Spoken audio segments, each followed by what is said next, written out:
How you doing? Good morning. I just want to do a quick rundown on a rifle I just got a hold of this week. It's a buddy of mine's rifle. I was kind enough to let me shoot it and do a couple things with it. I think it's a really nice firearm, a really nice rifle, and for the money, it should be. What I'm talking about is the Sons of Liberty Gunworks MK1. Okay, you probably heard about it, you've probably seen it around. This one right here is the RECCE model.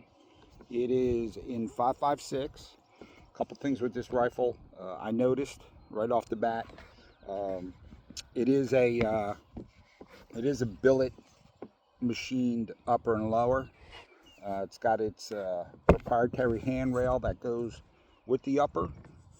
If you look at it, the finish is a Cera-kote type of finish.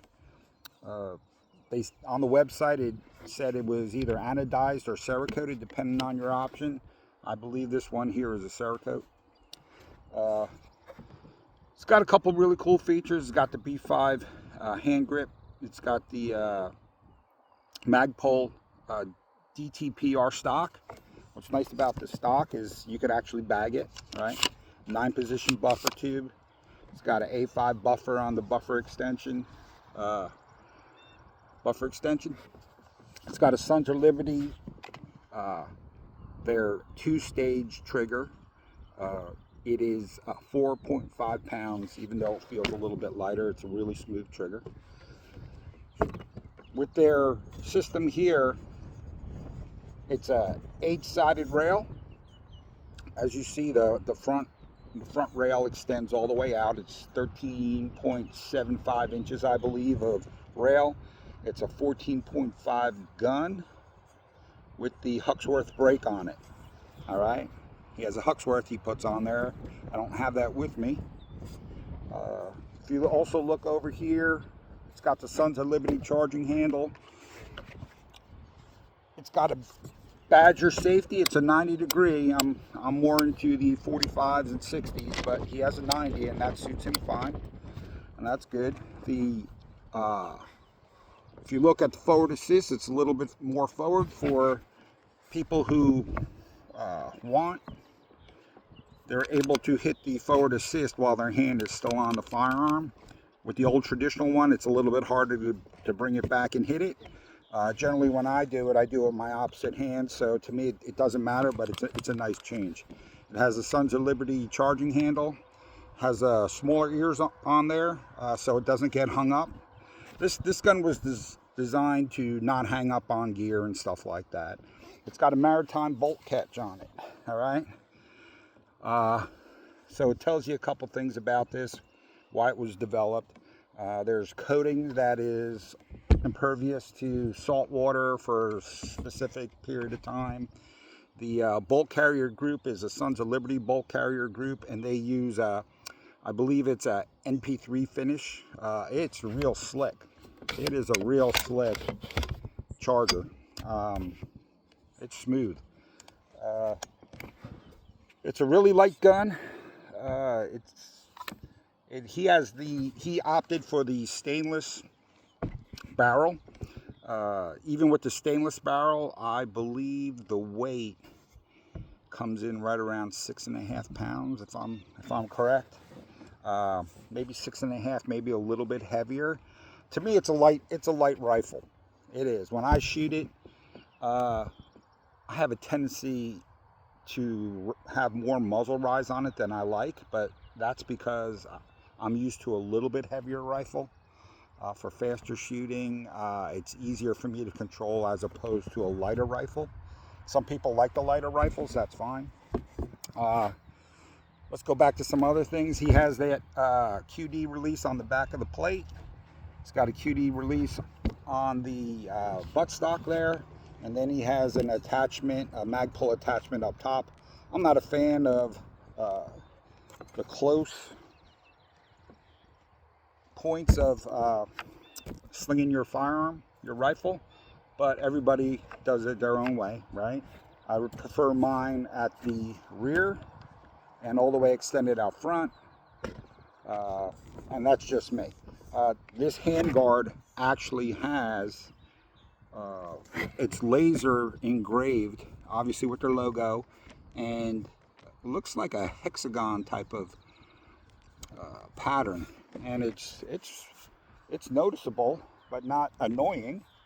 It definitely gives it some decent grip.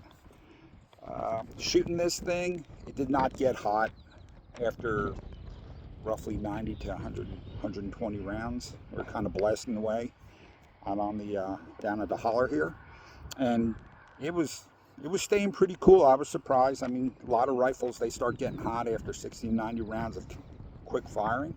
This one here, you could shoot without gloves. I guess it's the coating that they use, or the way they channel the heat, but it's everything here is Sons of Liberty from the factory, the way it came. You know, he's got this little Magpul, I guess his hand stop here. Okay, so it's a really nice rifle. He has the Arkin 1 through 8 up top. He's gonna go red dot. He shot my aim point red dot, and he likes it because it's quicker than the LPVO. If you haven't shot LPVO, you really have to compare the two. I like an LPVO for longer distances, but as far as getting behind the glass and behind the rifle, takes a little bit of getting used to. It's not as quick as a standard red dot or your hologram type of optics. But you know, to each its own. It's your rifle. You get it built the way that you want and what you want to do. I'm going to try to get him into a certain brand of sling, blueforcegear. Just to let you know, that is my go-to sling, and I am going to try to get him into that instead of the sling that he carries. I'm not going to say what the sling he carries, but sling is a really important part of toting around and being able to do certain things with your firearm. You know, costs a little more than some other slings, but it's well worth the investment. It's an investment, you know. So with that said, I was real lucky to get my hands on this this week and blast away on it. And if I had more time before heading to work, I'd probably put another couple hundred rounds through it. But I need to get some things taken care of before heading out to work out in the holler, right? So I want to thank my buddy. I'm not going to say what his name is, but he's a good friend of mine. And yeah, this thing is it is a smooth shooter, no doubt, no doubt. A little too light for my liking. I'm not saying that I would never get one, but I would definitely have to get used to it. And like everybody else and anything else, you know, once you start changing things, it may take a little bit for you to get used to. Oh, a couple things I also want to notice is that there's a larger magwell on there, and some of this other stuff is guarded and shielded. If you look right here, the bolt catch is guarded and shielded. I'm sorry, the mag release. I switched to decaf. Don't hold it against me. Sanka, right? I'm kidding. The bolt release is kind of shielded here, and so is the maritime bolt catch, right? That's so it doesn't get caught up on gear. They try to make this rifle a little more slimline, right? So it's really a cool rifle. I do like it. And a couple things I would change just because it's me, because I like all my rifles consistent. But other than that, this thing is definitely 1000% a shooter. Okay, you won't go wrong from buying one of these. I would, but it's not in my budget. You know, this is not one of these entry-level guns. This is the real deal here. All right. So I appreciate your time. I got some things to do around the holler before heading out to work, and I appreciate you guys. As always, this channel is sponsored by me. So I'm just passing out information. So as we say in the holler, y'all have a good one now.